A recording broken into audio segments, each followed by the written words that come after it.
So మీ యొక్క preparation జర్నీలో మీకు అమిగోస్ కోచింగ్ ఇన్స్టిట్యూట్ నుంచి ఎలాంటి సహకారం అందింది?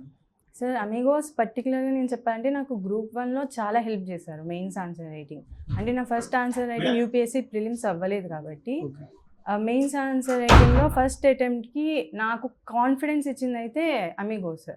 అండ్ ఇప్పుడు గ్రూప్ 2కి కూడా పర్టికులర్గా ఏపీ హిస్టరీ అనేది ఉంది. ఇప్పుడు నేను జెన్జీ కిడ్ని, సో మాకేంటంటే main problem Telugu text books ఎక్కువ ఉన్నాయి ఏపీ హిస్టరీకి, ఇంగ్లీష్లో లేవు వర్షన్స్. సో మాకు ఇంగ్లీష్లో చదవాలంటే రిసోర్సెస్. సో ఇప్పుడు అమిగోస్ ఐఎస్ వాళ్ళు నేను ఫస్ట్ డే వచ్చినప్పుడు కింద రఫీ సార్ ఉంటే రఫీ సార్ని వెళ్ళి కలిసాను. సార్ బుక్ లిస్ట్ గురించి చెప్పండి సార్, నాకు అస్సలు ఏపీ హిస్టరీ గురించి ఐడియా లేదు, ఎగ్జామ్ దగ్గరలో ఉంది అంటే సార్ తెలుగు అకాడమీ బుక్స్ అన్నీ చెప్పారు. సో అది రిసోర్సెస్లో నాకు చాలా హెల్ప్ చేశారు. అండ్ ఆన్సర్ రైటింగ్లో ఇప్పుడు ఏమైతే ఇప్పుడు నేను గ్రూప్ 1కి చదివానో అవే గ్రూప్ 2లో కూడా రిఫ్లెక్ట్ అయ్యాయి. సో ఏబీ హిస్టరీ అనేది బేస్ ఫౌండేషన్ అయితే నాకు గ్రూప్ 1లోనే పడింది. అమిగోస్ ఇన్స్టిట్యూట్ టెస్ట్ సిరీస్ వల్లనే వచ్చి ఆఫ్లైన్లోనే రాశాను.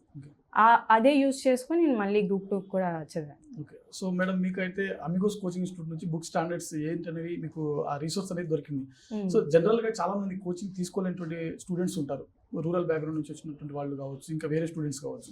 సో అలాంటి వాళ్ళు స్టాండర్డ్ బుక్స్ సెలెక్ట్ చేసుకోవాలని అంటే ఎలా సెలెక్ట్ చేసుకుంటే బాగుంటుంది? అంటే అకాడమీ పరంగా కావచ్చు, లేకుంటే మార్కెట్లో మనకు నెంబర్ ఆఫ్ ఆథర్స్కి సంబంధించినటువంటి బుక్స్ అనేది అందుబాటులో ఉన్నాయి.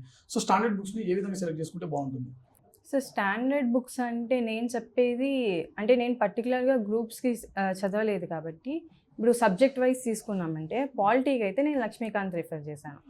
ఎందుకంటే గ్రూప్ 2 అనేది ఎంసీక్యూ స్పెసిఫిక్ కాబట్టి లక్ష్మీకాంత్ యూస్ఫుల్ ఉంటుంది. గ్రూప్ 1 అంటే మనకి అదర్ సోర్సెస్ ఎక్స్ట్రా కావాలి. సేమ్ అలాగే ఎకానమీకి అయితే ఏపీ ఎకానమీ అయినా ఇండియన్ ఎకానమీ అయినా ఓన్లీ ఎకనామిక్ సర్వే, ఇంకేమీ అవసరం లేదు. ఫండమెంటల్స్ అనేవి బేస్ ఉంది నాకు ఆల్రెడీ యూపీఎస్సీ నుంచి. సో ఎకనామిక్ సర్వే డాక్యుమెంట్స్ కూడా నేనే మార్కెట్లో ఉన్న కంపైలేషన్స్ చూశాను, నాకు అది కరెక్ట్ అనిపించలే, నాది నేనే చదువుకున్నాను, నేనే మొత్తం డాక్యుమెంట్ చదివి రాసుకున్నాను. ఇంకా ఏపీ హిస్టరీకి మాత్రం నాకు ఉన్న ఒక్కటే సోర్స్ జోగినాయుడు బుక్ అని ఒకటి ఉన్నింది, అది కూడా ఫుల్ తెలుగులో ఉన్నింది. 2 months ముందు నేనైతే చదవలేకపోయా, అందుకని నా ఫ్రెండ్స్ పర్టికులర్గా హెల్ప్ చేశారు. మా అమ్మ మా ఫ్రెండ్ వాళ్ళు తెలుగులో చదువుతుంటే నేను అప్పటికప్పుడు ఆ టెక్స్ట్ బుక్లో ఇంగ్లీష్లో ట్రాన్స్లేషన్ చేసుకునేదాన్ని. సో నా బుక్ అంతా ఆ బుక్లో తెలుగు కన్నా ఇంగ్లీష్లో ట్రాన్స్లేట్ చేసుకొని చదవాల్సి వచ్చింది. ఎందుకంటే ఇప్పుడు కొన్ని నీలిమందు అంటారు, అవి ఇండిగో అంటే మాకు తెలుస్తుంది. సడన్గా అలాంటివి ఉంటే ఇది రిసోర్సెస్ లేకపోవడం పర్టికులర్గా ఏపీ హిస్టరీలో అయితే చాలా ప్రాబ్లం వచ్చింది.